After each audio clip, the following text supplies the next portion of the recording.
Hello friends, வணக்கம். இன்றைக்கி ரொம்ப சூப்பராக குண்டு குண்டாக விரிசல் எதுவுமே இல்லாமல் சாஃப்டான குலோப்ஜாம் வந்து ஒரு ரெடிமிக்ஸ் பவுடரை வச்சு எப்படி செய்கிறதுன்னு பார்க்கலாம். இப்போ வாங்க வீடியோக்குள்ளே போகலாம். இன்றைக்கி நான் வந்து ஒரு ரெடிமிக்ஸ் குலோப்ஜாம் மாவு தான் வந்து எடுத்துருக்கிறேன். தேவையான அளவு சர்க்கரை, பால் எல்லாம் எடுத்து வச்சுட்டேன். நீங்கள் வந்துட்டு இதுக்கு தண்ணி ஊற்றி கூட மிக்ஸ் பண்ணலாம். இன்றைக்கி நான் வந்து காய்ச்சி ஆற வச்ச பால் 200 ml வந்து எடுத்துருக்கிறேன். இப்போ கொஞ்சம் பாலை வந்து இந்த மாதிரி தெரித்து நம்ம வந்து மிக்ஸ் பண்ணிக்கலாம். ஒரே டைமில் பாலோ தண்ணியோ எது எடுத்தாலும் ஒரு டைம்லேயே ஊற்றிட்டு அதுக்கப்புறம் மிக்ஸ் பண்ணாதீங்க. அது வந்து நமக்கு மிக்ஸ் பண்ணும்போது மாவு வந்து ஹார்டாக சான்ஸ் இருக்குது. கொஞ்சம் வந்து பாலோ தண்ணியோ அதிகமாகிறதுக்கும் சான்ஸ் இருக்குது. அதனால் கொஞ்சம் தேவைக்கு ஏற்ப தெளித்து வந்து மிக்ஸ் பண்ணால் தான் குலோப்ஜாம் வந்து சாஃப்டாக இருக்கும். அதுக்கப்புறம் வந்துட்டு தேவையான அளவுக்கு நல்லா வந்து ஊற்றி பிசைஞ்சோம் அப்படின்னா மாவு நல்லா இந்த மாதிரி உருண்டு வர டைமில் கொஞ்சம்னா வந்து மேலே நெய் போட்டு நல்லா வந்து மாவை வந்து உருட்டி ஊற வச்சிடலாம். இப்போ பாருங்கள், இது மாவு வந்து கொஞ்சம் நேரம் ஊறட்டும். அடுத்து வந்து பாகு ரெடி பண்ண ஆரம்பிச்சிடலாம். இன்றைக்கி நான் 700 கிராம் சர்க்கரை, அதில் பாதி அளவு 350 ml தண்ணி ரெண்டையும் சேர்த்து கொஞ்சம் நேரம் வந்து கிண்டிகிட்டே இருந்தேன்னா சர்க்கரை ஃபுல்லாக வந்து கரைஞ்சதுக்கு அப்புறம் நல்லா கொதிக்க ஆரம்பிக்கும். கொதித்து ஒரு 5 நிமிஷத்தில் நமக்கு பிசுப்பு பதம் வந்துடும். குலோப்ஜாம் செய்கிறதுக்கு நமக்கு பிசுப்பு பதம் வந்து போதும். ஸோ அந்த ஸ்டேஜில் நம்ம ஆல்ரெடி எடுத்து வச்சுருக்கிற 2 ஏலக்காய் ஒரு ஃப்ளேவருக்காக அதை வந்து ஒன்றா சேர்த்துட்டு நம்ம அடுப்பை ஆஃப் பண்ணிடலாம். அடுத்ததாக வந்து மாவும் வந்து ஊறிடுச்சு.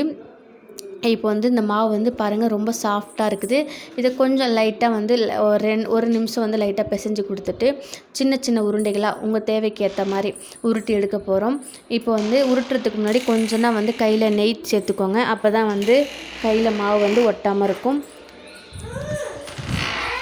2 கைகளாலையும் இந்த மாதிரி வந்து மாவு வந்து அமுக்கி கொடுத்து விரிசல் எதுவுமே இல்லாமல் எந்த அளவுக்கு நீங்கள் உருட்டுறீங்களோ அந்த அளவுக்கு தான் வந்து குலோப்ஜாம் வந்து வெடிப்பு இல்லாமல் வரும். இப்போ பாருங்கள், நான் காட்டுற மாதிரியே நல்லா வந்து உருட்டி எடுத்துக்கோங்க. எல்லா மாவையும் வந்து இப்போ நான் உருட்டி எடுத்துகிட்டு உங்களுக்கு காட்டுறேன். இப்போ பார்த்தீங்கன்னா எனக்கு 15-16 உருண்டைகள் வந்து வந்திருக்கு. நான் கொஞ்சம் பெருசாகவே தான் உருட்டியிருக்கிறேன். இப்போது எண்ணெய் ஊற்றிக்கலாம். இதில் வந்து கவனிக்க வேண்டிய விஷயம் என்னென்னா, எண்ணெய் வந்து குலோப்ஜாமை உள்ளே வந்து போடுறப்போ முழுசாக வந்து முழுகி இருக்கணும். ரொம்ப வந்து கம்மியான எண்ணெய் ஊற்றிட்டிங்கனாலும் வெடிக்கும். அதுக்கப்புறம் எண்ணெயோட ஹீட் வந்து மிதமாக இருக்கணும். ரொம்ப ஹீட்டாகவும் இருக்கக்கூடாது, அதே சமயத்தில் ஹீட் இல்லாமல் இருக்கக்கூடாது. மீடியம் ஹீட்டில் வச்சுட்டு இந்த மாதிரி உருண்டைகள் எல்லாத்தையும் போட்டதுக்கப்புறம் ஒரு கரண்டியால் இந்த மாதிரி லைட்டாக ஷேக் பண்ணோம் அப்படின்னா உருண்டை வந்து நல்லா உருண்டு வந்து எல்லா பக்கமும் வந்து வேகும். இப்போ பாருங்கள், நல்லா வந்து கலர் சேஞ்ச் ஆகிட்டு வெந்துட்டு இருக்கு. இந்த மாதிரி சேஞ்ச் ஆகிட்டு வந்த உடனே எடுத்துடக்கூடாது. அந்த எண்ணெயில் இருக்கிற பபிள்ஸ் வந்து முழுசாக வந்து அடங்குற வரைக்கும் வந்து வேக வைக்கணும். பாருங்கள், நமக்கு ஒரு 3-4 நிமிஷம் ஆயிடுச்சு. நல்லாவே வந்து கலர் சேஞ்ச் ஆகிட்டு பபிள்ஸும் வந்து கம்மியாக ஆரம்பிச்சிருச்சு. இப்போ இந்த ஸ்டேஜில் வந்து நம்ம குலோப்ஜாம் உருண்டைகளை எடுத்து ஆல்ரெடி செஞ்சு வச்சுருந்த பாகில் வந்து உள்ளே போட்டுடலாம். அவ்வளோதான் ஃப்ரெண்ட்ஸ். இப்போது அடுத்து இருக்கிற பேட்சையும் வந்து நான் ரெடி பண்ணி வேக வச்சுட்டு உங்களுக்கு காட்டுறேன். இவ்வளோதான் ஃப்ரெண்ட்ஸ், ரொம்ப சூப்பராக வந்து குலோப்ஜாம் வந்து ரெடி ஆகிடுச்சு.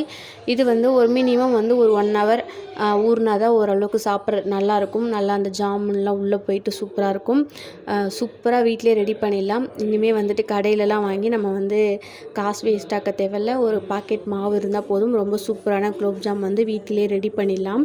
ஒரு சில டிப்ஸ் மட்டும் வந்து ஃபாலோ பண்ணால் போதும். மாவு கரெக்டாக பிசையணும், உருண்டைகள் கரெக்டாக உருட்டணும், எண்ணெய் வந்து மிதமான ஹீட்டில் இருக்கணும். அவ்வளோதான் ஃப்ரெண்ட்ஸ், வேறு எதுவுமே கிடையாது. கண்டிப்பாக நீங்களும் இந்த டிப்ஸுகளோடு வந்து குலோப்ஜாம் நீங்களும் வீட்டில் ட்ரை பண்ணி பாருங்கள். எப்படி வந்துச்சுன்னு சொல்லிட்டு எனக்கு உங்களோட கருத்துக்களை வந்து கமெண்ட்ஸில் சொல்லுங்கள். வீடியோ பிடிச்சிருந்தால் லைக் பண்ணுங்கள், ஷேர் பண்ணுங்கள்.